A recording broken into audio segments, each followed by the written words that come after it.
Senator Bernie Sanders just went on full throttle when he sat down with Brian Tyler Cohen, giving us one of the best political takedowns. Sanders didn't pull punches. He went after billionaires like Musk. He went after Trump. And yes, he even took aim at his own party. I'm joined now by Senator Bernie Sanders. Thanks for taking the time. My pleasure. So we're in the aftermath of an election that was largely predicated on this idea that Trump would be lowering costs for Americans. This was the high grocery cost election. Now Trump and Elon have come in, taken an axe to the federal government through the DOJ Commission. Is what they're doing lowering costs? No, of course it's not, but let's back up just for a little bit and see where we are. Because, Brian, we are in literally an unprecedented moment in modern American history. From Elon Musk's disturbing rise in political influence to Democrats' systemic failure to stand up for working people, Sanders was ready to lay it all out. Raw, direct, and backed by hard evidence. When we look at Mr. Musk, everybody has got to understand this is the wealthiest guy in the world right now, worth over $400 billion. You talk about Trump's getting elected and inaugurated. Musk put over $270 million into Trump's campaign, and guess what? He's now the most important person in government. What does that sound like you? Does that sound like a democracy, a government of the people, by the people, or for the people? Or is it really an oligarchy doing the bidding of the very richest people? All right, that's number one. Elon Musk poured at least $260 million into pro-Trump groups, not to support a vision for America, but to secure a seat at the table, or more accurately, to build the table and decide who gets a chair. Not to mention, invoking RBG to sell Trump's abortion stance. Who exactly does he think he's fooling? Bernie's message cuts through the noise. Musk isn't trying to save the country. He's trying to own it. And let's be clear, no one drops $250 million on a political party without expecting something massive in return. The very richest people. All right, that's number one. Number two, what concerns me very much is the move toward authoritarianism in this country. You have Trump circumventing and bypassing Congress, deciding, hey, it doesn't matter what Congress did. Congress put money into this project. I'm going to do away with it. I don't want to spend that money. It's gone. And that means programs for low-income, working-class people got to be gone. Fortunately, the courts are beginning to put a stop to what he's doing, but that is what he wants to do. Bernie Sanders talking about the wrong things Republicans brought to the table and ignoring authoritarianism? A democracy if you circumvent the legislative body. And then he's going after the courts. You heard J.D. Vance saying, well, the courts don't have a right to stop what the president is doing. No, really? I mean, that's what 100 plus years of American jurisprudence has been about. So you got oligarchy, and then you have this movement toward authoritarianism. Now, to answer your question, what is the goal? Impossible. Shocking, right? In early 2025, Republicans in the House pushed through a budget resolution slashing $2 trillion in public spending while delivering $4.5 trillion in tax cuts, overwhelmingly favoring the ultra-wealthy.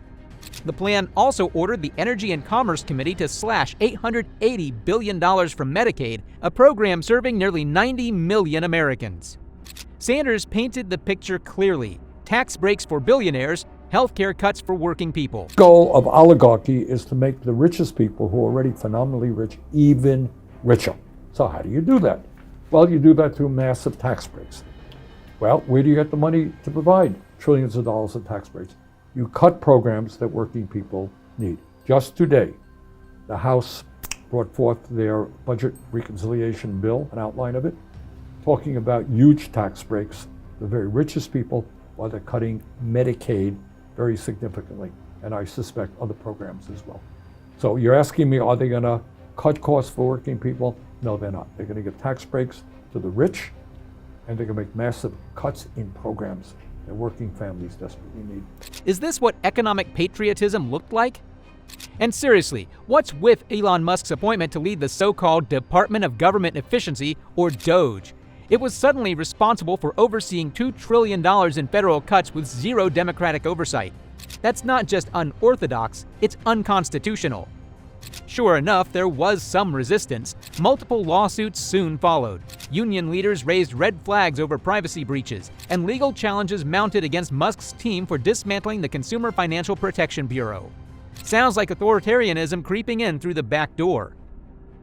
They immediately go after USAID, they immediately go after the Consumer Financial Protection Bureau. And so what does it say that while they're nickel and diming these programs, which by the way, as far as the CFPB is concerned, that's a program that costs $800 million a year, returned $21 billion to consumers who've been ripped off by predatory banks. You look at USAID, 0.5% of the budget delivers essential programs like clean water, food for refugees, HIV prevention, and helps us with soft power around the world. And so you have these massive benefits for a fraction of the cost. Programs like USAID, costing just 0.3% of the federal budget, were never about wasteful spending. They were about saving lives and stabilizing global communities. So why target it? Then there's the Consumer Financial Protection Bureau, a watchdog that returned $21 billion to defrauded Americans and $1.8 billion in just the last few months of 2024. And yet, under Trump's direction and with Musk's growing influence, CFPB operations were abruptly halted. We've got to take a deep breath. I think you framed the question exactly right. Look, is there waste in every government program? Yeah, there is. Is there waste in every corporation? Yeah, there is. But what they will do is use the issue of waste to kind of destroy entire programs. In terms of USAID, you make very important points. This is a program which is keeping hungry children alive. Bernie Sanders was right to sound the alarm. If these agencies were working for the public, why dismantle them? What kind of agenda guts the very tools designed to protect ordinary people? And more importantly, what were they clearing the path for? After the Consumer Financial CFP, I always get the initials wrong. Consumer Financial Protection Bureau, CFPB. All right, this is something that protects consumers from predatory banks.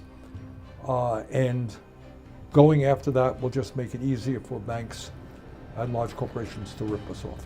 So to answer your question, this is exactly what is going on. When there are programs that help desperate people, we kill them.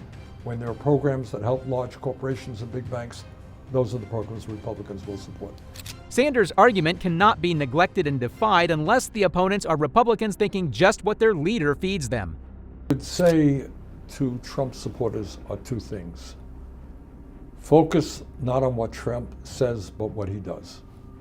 And what he's going to do is cut programs that you and your families need. Do you really think it's appropriate to cut Medicaid substantially? Those are families, your families, may not be able to get the health care that they need.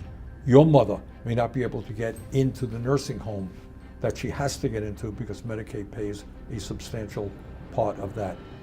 Defending broken systems wasn't enough. His blunt response even towed the Democrats in line as he asked his ideological comrades to think bigger, to stop patching holes in a sinking ship, and to build something new. I would say is that if you are an honest conservative, you believe in the Constitution of the United States. You do not believe that the richest guy in the history, in modern history, can go around unilaterally cutting programs that were authorized by Congress. So if you're a Trump supporter and you're a working class person, understand that they're going after you.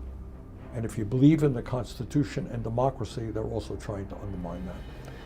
The real question Sanders raised was his points about Trump's big ideas, even if many were empty promises. He acknowledged that, despite the bluster, Trump had struck a nerve with voters because he dared to go bold. So why weren't Democrats doing the same?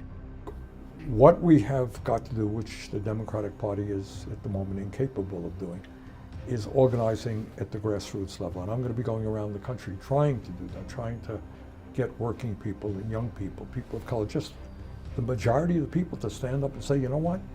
When 60% of our people are living paycheck to paycheck, when 85 million people have no health insurance, you do not need to give tax breaks to billionaires and cut programs that working families desperately need. Let's focus on the needs of workers. What do we need to do?